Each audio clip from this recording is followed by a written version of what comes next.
This is Golden Years, a roadmap to navigate retirement with Mark Cordner, the podcast. Mark, welcome. How are you doing? Life's good. This is a great time of year. The temperature's wonderful. Been out on the trike in the canyons. Life can't get any better than that. Yeah, you got the Apple Festivals happening right now. We got, Halloween just a few days away. Once you turn the corner on Halloween, it is, soon Thanksgiving, the Christmas, the New Year's. I mean, everything just seems to speed up. I don't know where 2025 went.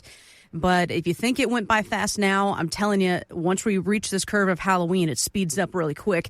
And speaking of that, Pittsburgh, man, they're ahead of everybody here. They actually already put their downtown Christmas tree up a few weeks ago. Not even close to, Christmas. So in any case, it got me thinking about end of year items they should be looking at as, again, we are approaching the end of year very fast. Mark, what are some items we should, check off during our review with you before 2026? Oh, wow, that's a great concept. We've been sending out communications on this to our clients for the last month. Yeah, end of year is a wonderful time, gives us a chance to reflect, certainly gives us a chance to review what we've done with our retirement accounts. And we have too much money maybe sitting in inefficient places like a bank account. We could sweep it into IRAs and we could max out our 401ks. And so we definitely want to take advantage of those tax saving opportunities before the window closes at the end of the year. The other thing related to that, of course, is the Roth conversion, and that's a key part of my practice is, we do tax analysis for our clients, and we do Roth conversion schedules for them, and we typically need to get the paperwork in before December 1st. I mean, we could push it upwards to December 10th, but generally speaking, you want to get this paperwork in early because you just don't want your paperwork to get caught up in some bureaucratic backlog because of the holidays. We want these things to process before the end of the year. And so there's charitable gifts that might be considered. Those over age 70 and a half can do what are called qualified charitable distributions, where you can do a distribution directly from your IRA to the charity of your choice. And so we love helping clients with this because we're helping churches and food banks and things like that get the full tax dollar. And the nice thing about it is it also satisfies the required minimum distributions that our clients of that, age 73 and above have to take. And so that actually is probably the last big key thing is the required minimum distributions. If people over age 73 have IRA type money that has not had any distributions so far this year, they need to do that before the end of the year. Otherwise, they're subject to a 25% penalty. I mean, that used to be a 50% penalty on what they should have taken out, but they recently reduced it to a 25% penalty, but that's still on top of your tax hit. So yes, there's definitely some things you can do. Max out your retirement plans, review your charitable opportunities. There's tax loss harvesting that can be done. Definitely your Roth conversions. Time to get together. And Mark, as you talked about here, getting all this paperwork done, submitted, signed, sealed, delivered before December 1st is the goal here. So please don't come knocking on December 15th saying, hey, Mark, I got to do some end of year planning. I need all this figured out by January. This is why we're telling you now, before the craziness of the holidays start. Go ahead, give Mark a call, sit down for this end of year review. Find out the options that are available to you, those items that you need to be checking off your list if you're part of that RMD club, or maybe you're looking to do some charitable gifts this season. These are all items that, Mark's going to look at. And of course, looking at things like making sure your income plan is up to date, your tax plan, all the different facets moving in that plan. Come in today for this end of year portfolio review. We'll do it for you complimentary. That phone number, 702-996-4050. 702-996-4050. That website, mygoldenyearsroadmap.com. There's a lot of studies that talk about when people hope to retire versus when they actually do. Here's the Wall Street Journal's Ann Tergeson on Morningstar. And over time, I just started noticing everybody says they want to retire later than they do on average. People want to retire at, say, 65, 66, but they really are retiring more like 63. And often, people speak to these unexpected things that happen, whether it's layoffs, often it's health issues, whether it's their own health or somebody else's health, and they need to provide caregiving. So I think that's just a very, very persistent common trend over time. Yeah, interesting here. Mark, my question is, whether we hope to retire, when we actually can retire, it's important to design a retirement plan that's built for both longevity, but it's also got to be flexible enough to handle life's surprises. How do you do that? That's such a great message from her, I think. I was just talking about this Saturday down at the college, a class we were doing. It's something like 48% of Americans retire earlier than expected for reasons entirely beyond their control. And typically it is health-related or perhaps economically related, a job loss or something like that. But, it's not always our own health. It could be a family member's health that triggers this, and we suddenly become full-time caregivers. And so this idea of being flexible is so critically important because we often go into this retirement plan thinking it's going to happen entirely the way that I wish.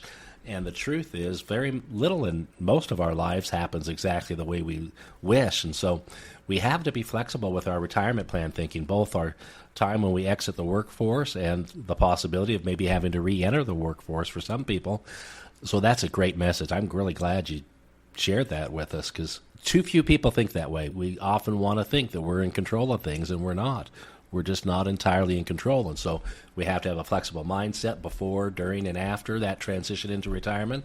And we have to be continually preparing, saving, and thinking more and more differently about what assets can we use to extend our income for as long as we may live. Because you're right, longevity is a big issue. Oh, it's huge. And quite frankly, it's a great issue to have, right? We're all living longer. And you talk about those life surprises. I'm talking about anything from you need a new roof to the car goes out to, you or your spouse or someone in your family you're helping out financially. Maybe they have a big healthcare situation. Maybe you need some other assistance. Maybe somebody brought into home to help you. These are things that folks don't think about. Everything's sunshine and rainbows until that surprise happens. And you go, well, how much is it to have healthcare come in? And what do you do then, And too often we think we can sit down with a financial planner or some retirement specialist like myself, and we can just do like it's a one-off. Mm-hmm. You set up this written plan and you're done. You never have to revisit it. And that's just naive, unfortunately. Life changes before, during, and after this transition into retirement. So we've got to constantly be reapprising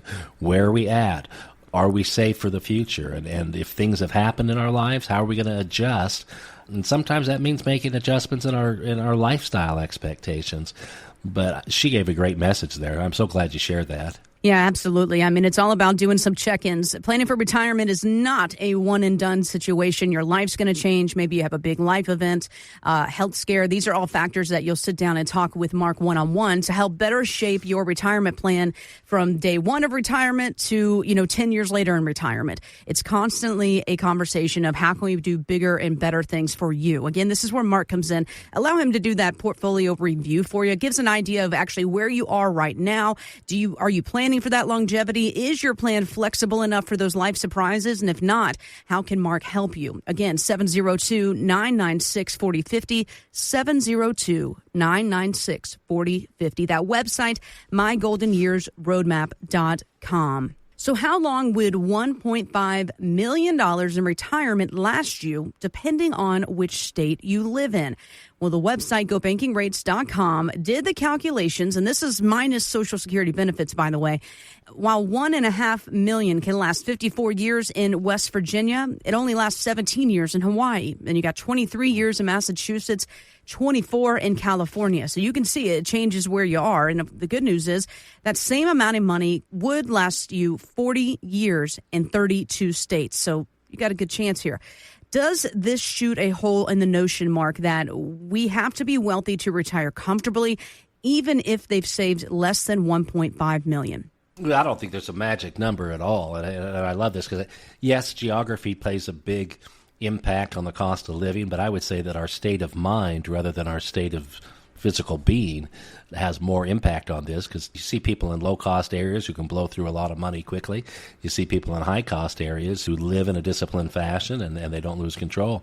And so there really is no magic number. It all depends on what our expectations are about lifestyle and how much assets we have that can be converted into income. Because, again, it's not about assets, it's about income. And so we've got to look at ways to convert assets. And for some people, that means thinking differently. I mean, it may mean thinking about home equity, for example, as being a viable resource from which they can create tax-free income. And there's reverse mortgages and other tools like that can assist. So it really just depends on the family dynamics. Because I had a woman in the office a couple of weeks ago, and I can't even remember what prompted it with her, but she gave me this funny look, and she says, "I'm not moving to Arkansas."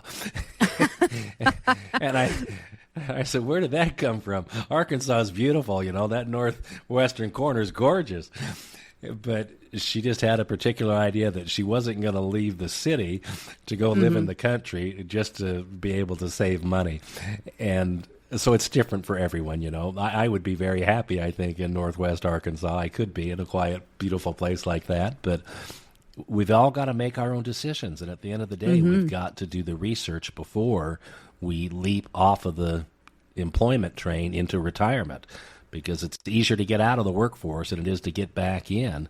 So this takes some planning, it takes some conversation, and hopefully you end up in the place you want to be geographically. Absolutely. I mean, again, it's all customized to you and your lifestyle, your situation, your wants, your needs, your desires.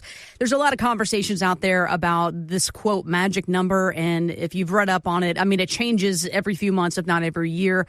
So I think you would agree with me, Mark. As you said, you don't believe in the magic number, so don't be glued to that. Just because you've heard the magic number is whatever. What you saved is what you've saved, and that's what's going to create your retirement. This is what this conversation's all about. I think a lot of people get lost and they go, well, I don't have $1 million or I don't have $1.5 million. Mark's not going to want to talk to me. Tell our listeners, who is kind of your audience? Who are you working with? Candidly, we work with the forgotten masses is what I would say. Most of the big financial institutions won't even talk to people anymore if they have less than $1 million, which I find really sad because most Americans do have less than $1 million, and so we have to think differently. So typically my clients have $3 million or less. We certainly have clients with more than that, but typically speaking, it's $3 million or less, and I would say the vast majority are under $1 million. Usually they've got at least $250,000, if not $500,000, but honestly, I don't think in terms of minimum assets to work with a person. For me, it's more about, is this someone who is optimistic about this future, about their future, and most importantly, are they teachable? Will they actually listen to us? We love to work with middle-income America. That's the population that I grew up in. That's where I feel most at home.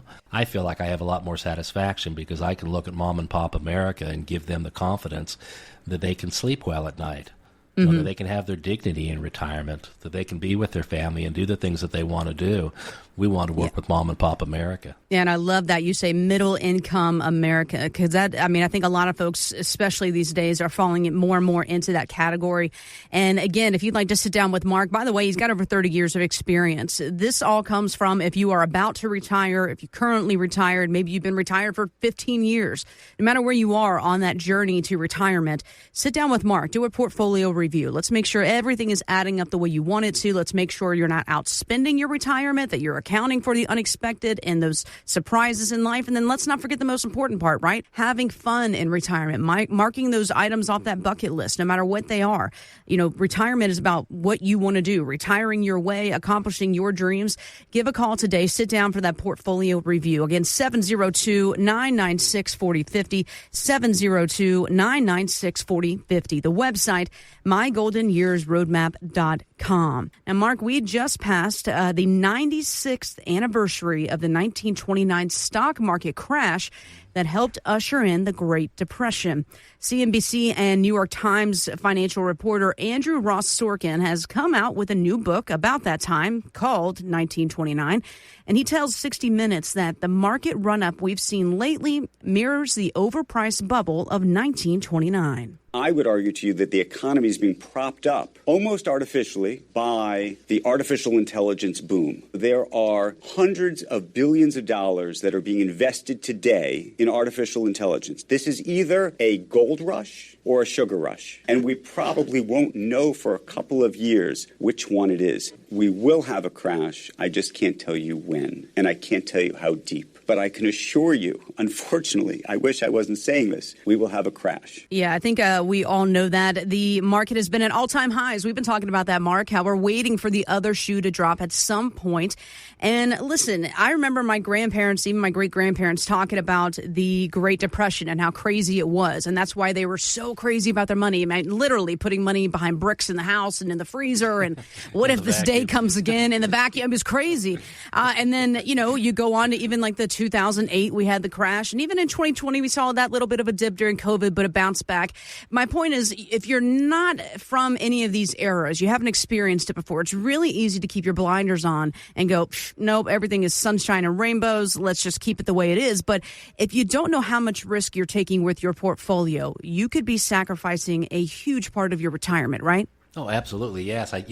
As you've spoken here, I thought directly of a gentleman that I met with this last year. He heard the radio show and actually contacted us. A wonderful guy. I really, really liked him. We both spent a lot of time in Europe, and I felt hit it off. And he had done quite well with his investments. Unfortunately, he came to us because he wanted to create an income plan for him and his wife, and we did that for him. And then he admitted that the vast majority of his holdings were in Tesla, and this was right about the time of the election last year. He felt like Tesla would only keep rising, and unfortunately it didn't. He had far more risk, and I tried to talk to him about over-concentration in a certain area. You're betting on too few ponies, as it were. And anyway, he said he just wanted to take his chances and he'd follow up. Well, he hasn't followed up, and literally this last week I shot out a little email to him saying, hey, love to visit with you again, kind of thing. But that's, to me, kind of a tragic situation where, a wonderful person can maybe get caught up in the hype of things. And artificial intelligence, I'm very excited about. I'm incredibly optimistic about the future of society. I think things are going to get continually better and better in ways that we can't even comprehend right now. I don't think we can comprehend what the world's going to be like, especially in the medical world, here in the next 10 to 20 years. But conversely, I have a great degree of pessimism about some other things. But at the end of the day, it's just realism about the markets. Markets will always go up and markets will go down. And so what this gentleman is saying, I think, is absolutely correct. And he's absolutely wise in saying that he doesn't know when it's going to happen any more than I don't know when it's going to happen. We just know that, like the ocean waves, the market goes up and it goes down. And sometimes there are storms, and sometimes there's mania. And that goes back hundreds and hundreds of years. So plan on it. We need to get protective strategies in place so that those storms, when they hit, don't destroy us because they hit at a bad time in our personal life. Investment advisory services offered through Golden Years Financial LLC, a registered investment advisory firm. Insurance is offered through Golden Years Insurance Services. These firms do not provide legal or tax advice. Consult your own legal and tax advisors before taking actions that may have tax implications. Investing in securities involves risk, including the potential loss of principal. Insurance contracts principal protection is based on the claim-paying ability of the respective insurer. None of the information contained on this website shall constitute an offer to sell or solicit to buy a security or insurance product. The information and opinions contained on this site or requested from this site are provided by third parties believed to be reliable, but accuracy and completeness cannot be guaranteed. They are provided for informational purposes only and are not a solicitation to buy or sell any of the products mentioned. Any media logos and or trademarks contained herein are the property of their respective owners, and no endorsement by those owners of Mark Cordner, Golden Years Financial, or Golden Years Insurance is stated or implied.